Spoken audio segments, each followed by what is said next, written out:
Alright guys, here are my thoughts on what's going on here. Well, first of all, this is a practice thing here, and I'm not sure if you're still here. I'm going to wait till you post again. There was someone that like literally wrote in the chat the moment I turned this off. This is a practice stream. This is not the real deal. I was just getting used to OBS and everything. I want to see how it looks and everything.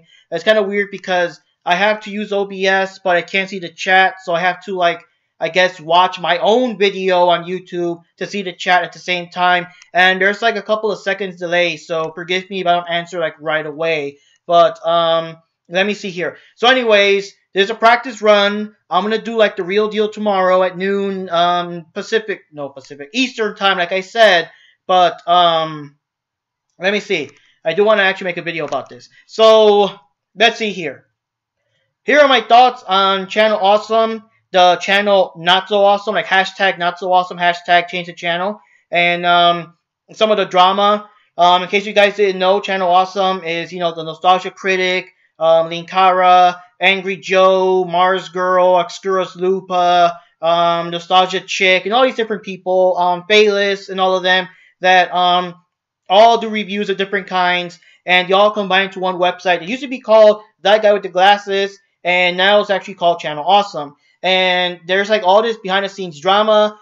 Some time back, like last year or so, some of the people quit, like Phaelus quit, and some people quit. But now, like even more people quit, and it's got to the point where even Linkara, the most faithful person that I would never have ever expected to quit, like he quit. I'm surprised. Let's see. I got Uska, Tenjoin, can't wait for the real deal. Thanks, I appreciate that. Now I'm not 100% sure because I saw this the moment I shut the thing down the first time. If you're asking about Art of Fighting 2, I mean, I'll give it a try. The bad thing is I got stuff going on. I got to buy myself a new TV and everything. And once I get everything set up, I'll rehook all my gaming systems. That's why all this stuff has been taking a while, because I got to rehook all my gaming systems and everything back to a TV and everything. That's why all the actual video game stuff's kind of on hold. But yeah, I'll give it a shot. But and I forgot about that. I forgot about that tip. That was an old tip. I forgot all about that, about how you could use a computer and switch characters to one-player, two-player side. The computer won't notice the difference. It'll think that you're actually winning the entire game 2-0 and everything. I forgot about that. It's been a long time. You do the same thing. I think you use the same trick in Fatal Fury Special to fight against Ryo Sakazaki also. The same thing. The same you never lose tip. In fact, I might do that. I may actually try it out with both games and just show random footage of, like, Youngie's Howard and Ryo Sakazaki and Fatal Fury Special, stuff like that. But anyways, like I said, I was saying before the stream got messed up the first time that like I didn't know about like the behind the scenes stuff until now. I didn't know there was like this other guy behind everything. Like if you ask me or anyone across the street or anything, any person that watches Nostalgia Critic as like a casual fan, you would think that Doug Walker owns and runs everything. You would think that he's the guy who made That Guy with the Glasses. He's the guy who makes Channel Awesome. He owns Channel Awesome. He's the boss, right? They all report to him. That's what I would think at least, you know. I know they bought that new building to use for demo reel and their newer reviews and stuff. Like all that stuff's now in that building. That's why they got more rooms to run around and everything, because they got that building at their disposal. But you would think that that's Doug Walker. He owns everything. Him and his brother, and you know, his brother Rob Walker, you know. But I don't know. Basically speaking, apparently there's this one person named Michael. I don't know his full name, Michael something.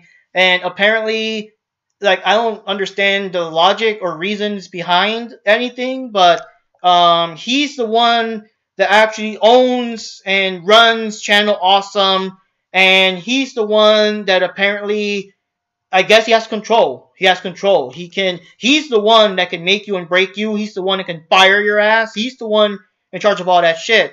And I'm surprised. And the biggest shock that I didn't know, I did not have any idea until I looked into this. Oh God. Doug Walker, the guy who plays Nostalgia Critic, does not own his character. He does not own the Nostalgia Critic. The Nostalgia Critic in itself is considered a intellectual property, and apparently this Michael guy owns the Nostalgia Critic character, and that just blows my mind. Like, I don't want to say nothing bad about Doug. I respect him and everything. When I was starting out watching YouTube, I was basically starting out watching Angry Video Game Nerd and Nostalgia Critic, and of course the Irate Gamer and all that stuff. Boo boo hiss hiss. But like, I don't know, why did he sell the character? What circumstances led to him selling off the Nostalgia Critic character. Just think about that, because I am 100%, or after hearing this story, I am 99.9% sure that James Rolfe actually owns the angry video game nerd character. It doesn't belong to anyone else. It's not some other guy does not own the property, and his character's like the bullshit man and shit pickle and all that. Like, I'm pretty sure he owns everything. So for me to find out that apparently this Michael guy, this Michael Afton guy, owns the Nostalgia Critic IP, that just shocks me. So like, what does that mean? What does that mean? Does that mean that Doug can't quit? Does that mean that he's like under some kind of contract where he can't quit? Or let's say he gets fired.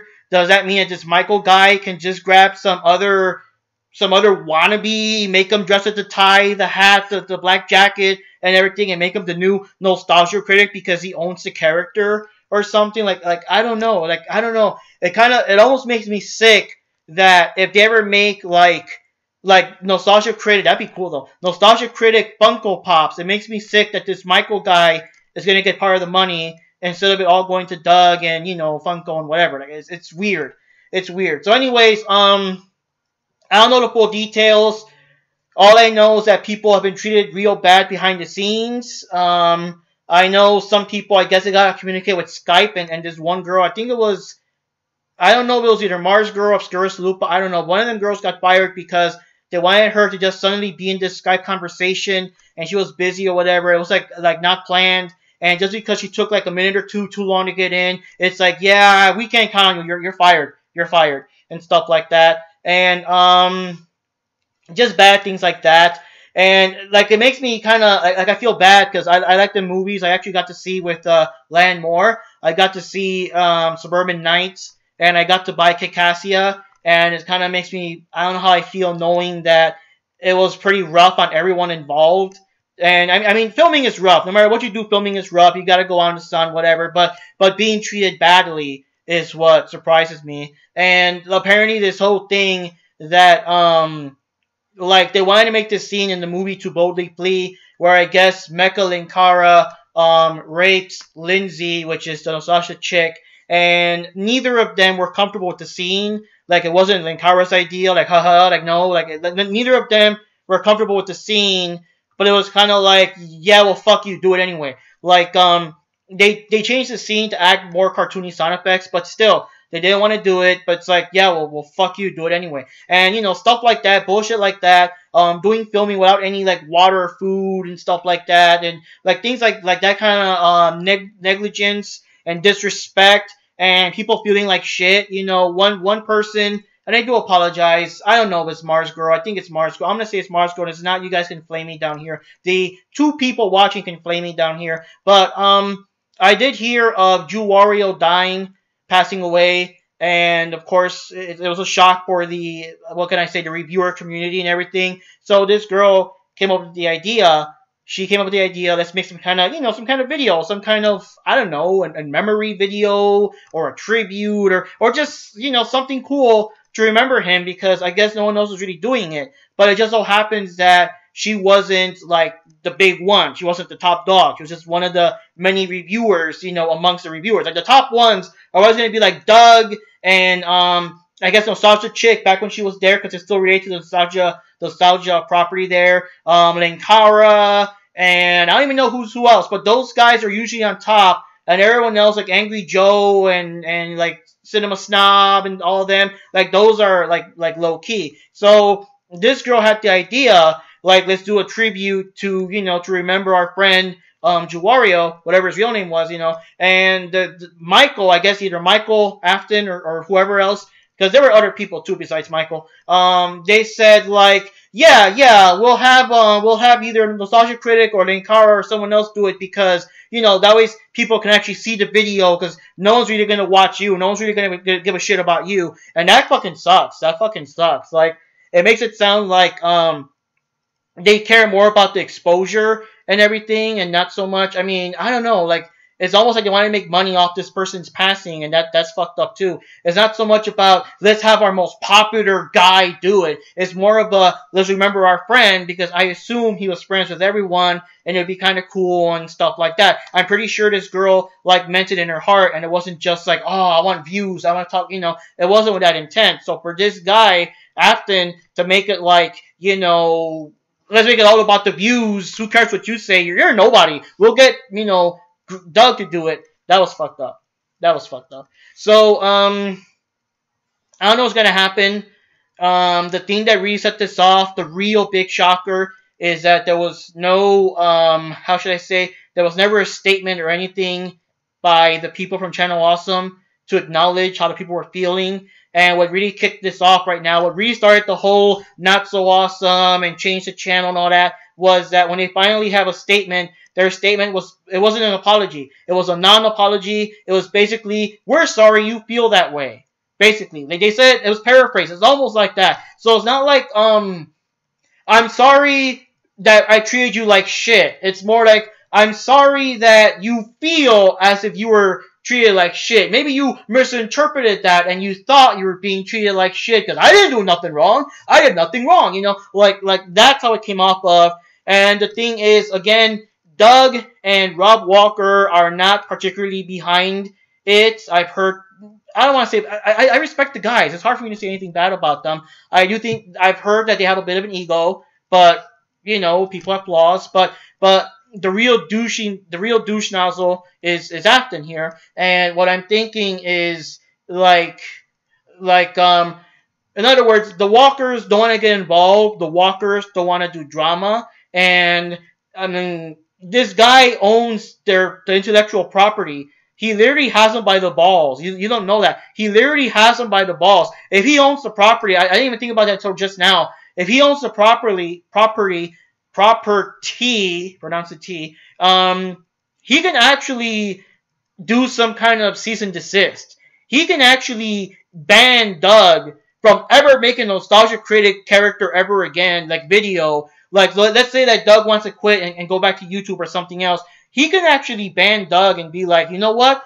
This is our property. We don't want you doing it anymore. And stop him. That's how much power this guy has. He can actually, shut the whole thing down if he fucking wanted to. He could just fire the whole fucking lot and hire all new people to pretend to be these people. Like, I don't know how far it goes. I'm pretty sure he doesn't own Linkara and those. All them people just left without consequence. I'm pretty sure he only owns the Doug character. I don't know if he also owns, the Bum character. And, of course, that guy with the glasses. And, how should I say, Santa Christ was played by Rob Walker. I don't know how far it goes. I just know he owns the Nostalgia Critic. But he can actually do that if he wanted to. And I think that maybe one of the reasons, I just thought of it right now, one of the reasons that the Walkers have been so quiet is because this Michael dude somehow got them by the balls. That's what I'm thinking. He got them by the balls. Nothing they can do. Nothing they can really say. I'm pretty sure that it wasn't for that, they would have said something. They would have come out with some kind of statement. Because the thing is, now that I think about it, we all want the Walkers to give a statement, but now if they do, I'm kind of afraid of what consequences they're going to have after that. And honestly speaking, that's like the biggest mistake in your life. Like, I don't know what happened. I don't know, maybe they were like in dire straits and there was like a big amount of money offered for the rights or whatever. But like, how could you have sold off your character, Doug? Like, this is just me talking to you, man. Like, and you're never gonna see this, but like, how could you have sold your character? What made you sell? You are the Nostalgia Critic, man. That's you. No one else can replace you. It's not just the outfit. It's you, your personality, your sense of humor, the way you analyze movies. Like, no one else can be you. Like, why did you sell your character, man? It's like, again, I can't imagine the angry video game nerd selling his character. I can't imagine that anyone else aside from James Rolfe owns the character. I can't imagine. I don't know many people like Markiplier. I don't know. Does that count as a character? Because it's kind of his name. But like, can you imagine that someone else owns Markiplier? Like the Markiplier, I guess, brand. And if Mark doesn't, I don't know his real last name, but if Mark doesn't like play ball, your ass is out. I own your ass. Your ass is out, Like, I can't even imagine that. All these characters we got now, we got like Jacksepticeye and PewDiePie and all them people, and they all like own themselves. I just can't fathom. Even us, like Video Game Masters is us. It's not a real company. It's just our little thing, but it's us. Like no one can come in and say we own Mark and Johnny Rodriguez. You guys are gonna jump hoops through us, or your asses are fired because no one's really paying us, you know. But it's just. I can't. I can't. It's that like and I know it feels bad because there's all these bad things that happen behind the scenes, stuff I don't even want to talk about because I don't talk about that kind of stuff in my channel. But so many bad things that happen behind the scenes of Channel Awesome. It makes these creators get disgusted and quit or get fired for bogus reasons and stuff like that. And I should feel like more bad for them. And I do feel bad. I do feel bad. I send my sympathies. But the part that got me the most shocked is I just can't believe that Doug Walker does not own the Nostalgia Critic. They sold off his IP. It's just it blows the mind. I can't even think. That's wow. Just wow. Like all these different personalities you see on YouTube. Can you imagine they're not owning their characters? Like I know it's more like a big Hollywood thing. You see people, I don't know, Schwarzenegger. Schwarzenegger does not own the Terminator. He plays the Terminator, but he doesn't own the character. But it doesn't really matter because he plays all these other people. But this like throws me off. That's all, you know. Those are my thoughts. So yes, we do want a statement from Doug and Rob Walker. Yes, they're gonna look like what people are saying. Like the longer they stay silent, the more they look bad. Because I think that they just want to avoid the drama, but at the same time, you come off like you don't really care. Even though I think they do. I want to say they do, but people, it gives out that image that they don't really care. But they have to talk. Sooner or later, they gotta talk. Sooner or later, they gotta break the silence. But I'm afraid of like the behind the scene consequences, like what happens to them. Like I don't know if they could somehow fire this Michael guy and get someone else, so someone else is not a douche, you know, and all these other people, because there's all these other people. It's like all these people that own the company, it's not just him, are all douchey or creeping on the ladies and stuff like that. It's just, oh god, I don't know, just a lot. So anyways guys, I don't really have much to discuss here. Like I said, tomorrow at noon, at noon Eastern time, my time. Just to give you guys an idea, for me, it's 10:38 where I am right now, so you guys can kind of figure it out. And yeah, it'll be mostly about Dragon Ball Super and stuff. But I do understand that WrestleMania weekend is coming over. Like I don't know what we'll do because I mean I don't have that many people watching. There's only 2 people watching now. I can't be arrogant. So if people like post questions, I will interrupt myself to answer the questions. But like maybe if we do a lot of Dragon Ball, we can kind of do some like wrestling predictions and stuff like that. And you know who's gonna win, who's gonna whatever. What do you think of AJ Styles versus Nakamura? What do you think of John Cena? Will the Undertaker show up and stuff? And you know Roman Reigns versus Brock Lesnar versus Brock Lesnar and all that stuff. Like what do I think? You know, stuff like that. We'll see how it goes. Cause I know it's Dragon Ball, but we can jump back and forth, or maybe we could talk a lot about Dragon Ball and then kind of do a bit of WrestleMania at the end, or you know, we'll see how it goes. It really depends. Cause I'm talking as if I'm Mr. Big Time YouTuber and I got like 2K people watching. That's not the case. So we'll see what happens. And yes, Miss Asuka Tenjoin, I hope that, yeah, you know, the more the merrier. I'm honest here. I'm legit. I don't have any fans. So whoever comes in, it'll be cool. It'll be awesome. Maybe we can talk a little about Art of Fighting, because I know the backstory of Art of Fighting like the back of my hand and stuff like that. You know, I don't know. I just love that SNK stuff too. I really go into the story. There are some stories I don't know too much about, like the whole those from the past and stuff like that. But I do know a lot about, because that was my jam. That was my shit, you know. Once I was big in Street Fighter, but once I got into Fatal Fury Special and Art of Fighting 2, and then holy shit, King of Fighters 94 combines these characters into one game. Like I just kept going forward and never looked back. Like I'm that one guy that's actually excited that they got DLC of Blue Mary and King of Fighters 14 when no one else really gives a crap about King of Fighters. You know, what can I say? So anyways, guys, Mark Rodriguez here, signing off. It's up to you. I do have a Daily Motion channel. I hope, don't get mad, YouTube, but I have a Daily Motion channel too, so I'll probably put my separate thoughts on Channel Awesome on that thing. And what can I say? It's kind of cool. It's kind of fun. I don't know. It is kind of fun going, like, I guess, off the cuff. Sometimes when I have something to say in my rants, I do practice once in a while, or I kind of flub. So I'm like, you know what? Fuck it. I'll do it again from the start. Something like that. I mean, I don't really script it. I have, like, a couple of bullet points I want to say, and then from there I kind of just say whatever. So, it's not really scripted, but I do repeat takes in case I fuck up or forgot something or, mispronounce something horribly, because I'm just, I don't know. I'm certain things bug me, and I'm like, no, I should have not said that. I just go back. But it is kind of cool to be live and off the cuff, whatever that expression is. But anyways, guys, see y'all tomorrow at noon. I already got the OBS thing. You see the Dragon Ball picture and the Video Game Masters kind of cut off. I might put different imagery on there. Maybe I'll make the image of myself a bit smaller, depending on what you guys think. I think this room looks kind of okay. I don't know, but maybe I'll do it here. Little setup here. But yeah, we'll see what happens. Anyways, guys, Mark Rodriguez here. Thanks for watching, and see you next time. Man, let's see. Can I turn it off here? Or do I gotta go in OBS? Nope, gotta go in OBS. And that's a wrap.